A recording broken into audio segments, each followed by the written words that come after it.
안녕하세요. 큐쌤입니다. 저는 현재 8년차 초등교사이고요.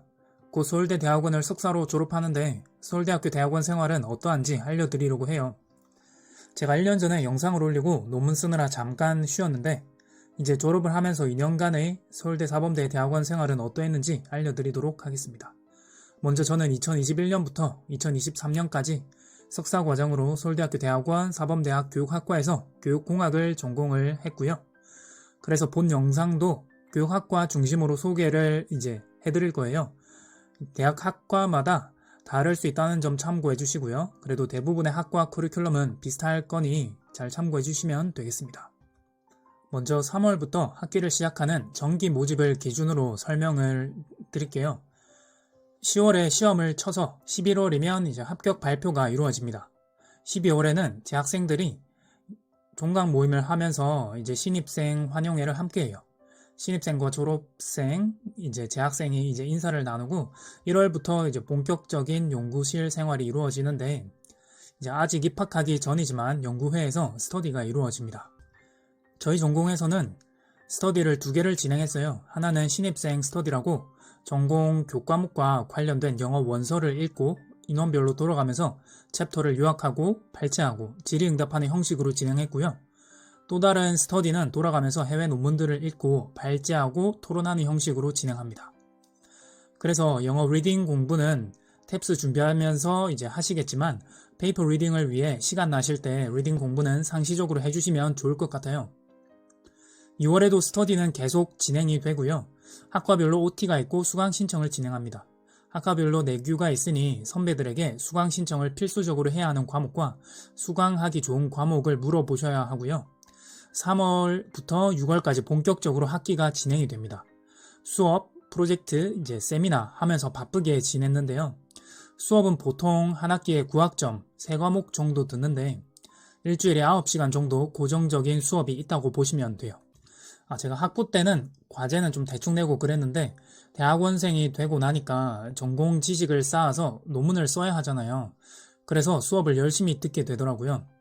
그래서 수업 들을 준비와 과제를 하다 보면 시간이 많이 가는데 일반 대학원은 수업뿐만 아니라 연구실 프로젝트도 있어요. 이건 연구실마다 다르겠지만 교수님을 통해 외부 기관과 프로젝트를 진행하는 경우도 있고요. 그럼 열심히 연구 업무를 한다고 보시면 됩니다. 그리고 연구실별로 세미나가 있어서 매주 해외 논문을 읽고 발제하고 질문을 올리고 토론을 하게 됩니다. 그렇게 1학기가 끝나면 7, 8월에 여름 방학이 시작되는데요. 여름 계절 학기를 들을 수가 있어요. 그래서 저는 첫 1, 2학기 안에 졸업에 필요한 학점을 모두 듣기 위해서 방학 때도 수업을 열심히 들었어요. 그리고 방학마다 연구회에서 스터디가 이루어집니다. 여름 방학이 끝나고 9에서 12월에는 2학기가 시작되는데 여느 때와 마찬가지로 수업, 프로젝트, 세미나를 하고요. 12월에서 2월이 되면 겨울 방학 때서 또 수업을 듣고 스터디를 했네요. 이렇게 1년이 지나갔어요. 첫 1, 2학기가 시간이 정말 빨리 가더라고요. 함께 연구하는 동료 선생님들도 다들 열심히 하니까 저 또한 쉴 새 없이 함께 달릴 수 있었던 것 같아요. 3월이 되면 논문 자격 시험을 쳐야 합니다. 저희 전공의 경우 오픈북으로 이루어졌는데 주어진 시간 안에 2개 문제에 대한 답을 작성해야 해요. 시험 치는 중간에 새로운 답을 작성하기에는 시간이 좀 빠듯하잖아요. 그래서 미리 예상 문제를 좀 만들어 보고 그에 대한 예상 답변을 레퍼런스와 함께 작성하면서 공부를 했습니다. 다들 열심히 준비하시니까 대부분 통과는 되는데 답변을 아예 제출하지 못한 경우 떨어진 경우도 있다는 얘기를 들어봤어요. 다시 3월부터 6월까지 3학기가 진행이 되고요. 본격적으로 논문에 대한 준비가 이루어집니다. 6월에는 또 논문 프로포절이 있어서 논문 연구 계획서를 한 50페이지 정도 작성하고 발표 자료를 만들어서 교수님 3분 앞에서 발표하면서 질의응답하고 심사를 받아야 합니다.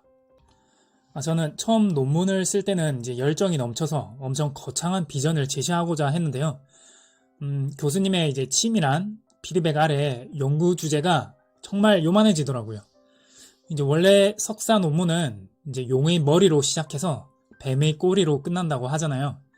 석사 과정은 논문을 한번 써보는 데 의미가 있으니까 너무 욕심내지 말고 교수님 피드백에 따라 잘 수정해 나가시면 될 것 같아요. 욕심을 내니까 1년이 정말 힘들어지더라고요. 네, 그리고 이제 방학이 이제 지나가게 됩니다. 여전히 계절학기 이제 스터디를 하고요. 어, 저는 이미 이제 1년 안에 이제 수업을 다 끝내놓기 때문에 조금 더 논문에 집중할 수 있었던 이제 환경이었던 것 같습니다. 네, 그리고 이제 9에서 12월 되면서 마지막 4학기도 이제 지나갑니다. 4학기는 좀 논문 준비에 집중을 했던 것 같아요. 12월에 논문 디펜스가 있어서 완성된 형태의 논문 초안을 제출을 하고 이제 발표 자료를 만들어서 심사위원 교수님 3명 앞에서 이제 심사를 받습니다. 아무리 열심히 준비해도 교수님들께서는 정말 날카로운 질문들을 많이 하시기 때문에 수정하겠다는 마음을 가지고 준비하시면 될 것 같아요. 완벽하지 이제 않아도 괜찮더라고요. 그리고 교수님 피드백에 따라 이제 어떠한 내용을 수정했는지 1월에 이제 수정 대조표를 작성을 해서 교수님께 보고드리고 교수님 도장을 받는 인준 절차가 이루어집니다. 교수님 도장을 받을 때는 정말 눈물 날 정도로 기쁘더라고요.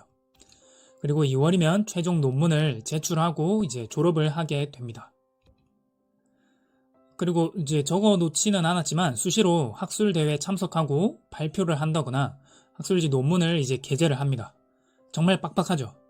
보통 수많은 이제 교사들은 이제 직장을 다니면서 야간이나 주말, 방학 때 이제 특수대학원인 교육대학의 교육대학원에 다니면서 석사를 받는데요.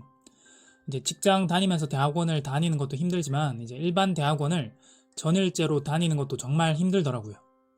이제 남들 다 잘 쓰는 논문, 나는 왜 이렇게 쓰기 힘들까? 나는 왜 이렇게 글쓰기를 못할까? 이제 자책하는 경우도 있었는데요. 졸업하는 날만 상상하면서 이제 오기로 버텨왔던 것 같아요. 포기하고 싶었던 날도 이제 많았고 정말 쉽지 않았기에 함부로 추천을 드리기는 어려운데요. 그치만 이제 성실하게만 하시면 다들 잘 졸업하시더라고요.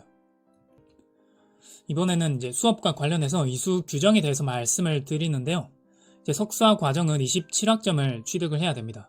그 중에서 연구 방법론으로 양적 연구 한 과목, 질적 연구 한 과목씩 듣고요.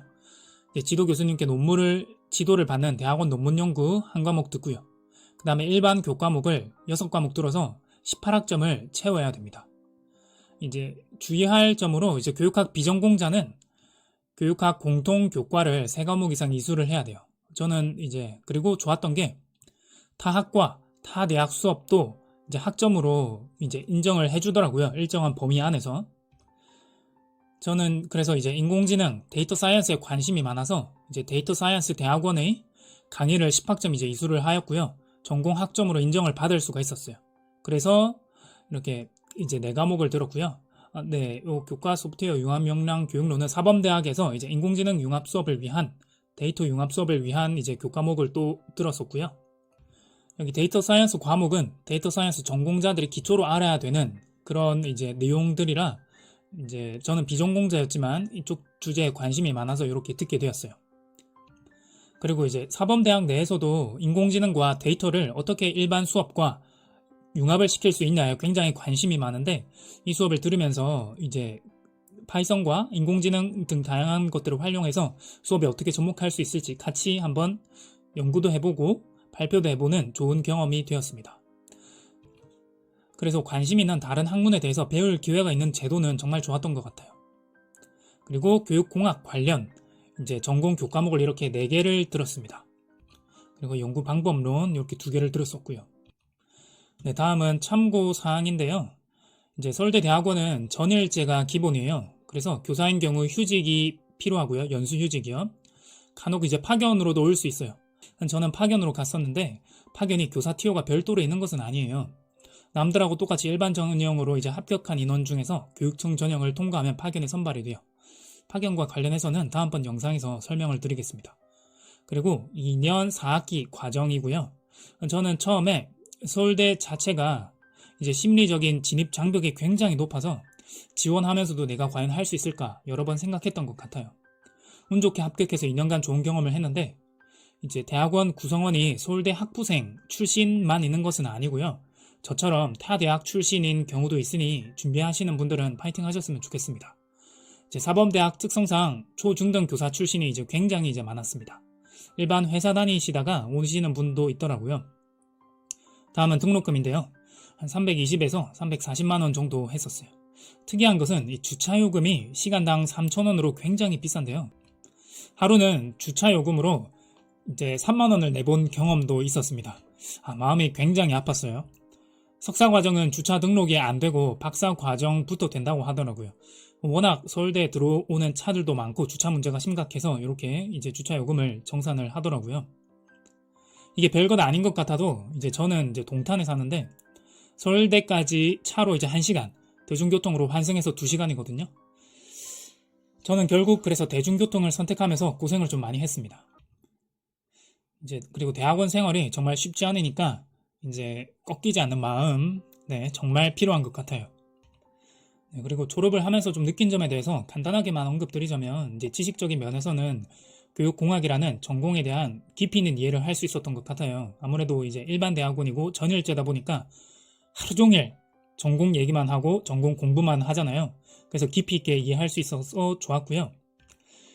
그리고 이제 대학원에서 이제 연구 방법에 대한 이제 것을 습득을 할 수 있어서 좋았던 것 같아요.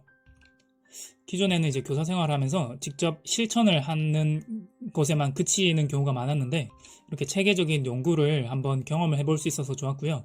경험적인 면에서는 여러 연구나 프로젝트 참여를 통해서 이제 다양한 경험을 쌓을 수 있어서 좋았던 것 같습니다.